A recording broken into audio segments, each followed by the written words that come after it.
உனக்கு வந்தா ரத்தம், எனக்கு வந்து தக்காளி சட்னியா? அப்படிங்கிற மாரி இந்தியா ட்ரம்ப்ப கேட்டிருக்காங்க. அதாவது ட்ரம்ப் சைட்லேருந்து ரஷ்யா, உக்ரைன் போரை ஸ்டாப் பண்ணுறதுக்கு அவர் என்னென்னமோ பண்ணி பார்த்தாரு. அவரோட பாய்ச்சாலாம் புட்டின் கிட்ட பலிக்கல அப்படிங்கிற நிலைமைக்கு போரை நிறுத்த முடியல. இதனால் இந்தியா மேலே 25% டேக்ஸு போட்டார்.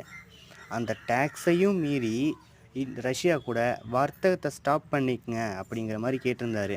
ஏன்னா அதிகமாக இந்தியா தான் வாங்கிட்டு இருந்தது. இது அவர் சொல்லி நடந்துருச்சு அப்படின்னு நினச்சாரு. ஆனால் நடக்கலைன்னு வெளியுறவுத்துறை மூலமாக சொன்னதுக்கப்புறம் கடுப்பாயிட்டார் ட்ரம்ப்பு. அவங்க வந்து ரஷ்யா கிட்டேருந்து நிறைய எண்ணெயை வாங்கி அதை அப்படியே சுத்திகரிப்பு பண்ணி வெஸ்டர்ன் கண்ட்ரிஸ் எக்ஸ்போர்ட் பண்ணி அது மூலமாக கொள்ள லாபம் பார்க்குறாங்கன்னு குற்றச்சாட்டு வச்சுருந்தாரு. அதுவும் இல்லாமல் இன்னும் வரி அதிகரிக்கும்னு ட்ரம்ப் சைட்லேருந்து எச்சரிக்கை வேறு வந்திருக்கு. இதுக்கு நடுவில் இந்தியா தரப்பில் என்ன சொல்லியிருக்காங்கன்னா, நீங்கள் மட்டும் ரஷ்யா கிட்டேருந்து யுரேனியம் வாங்கிக்கலாம், நாங்கள் கச்சா எண்ணெய் வாங்கிக்கிறது தப்புன்னு சொல்கிறீங்க, இதெல்லாம் சரியில்லை அப்படிங்கிற மாதிரி சொல்லியிருக்காங்க.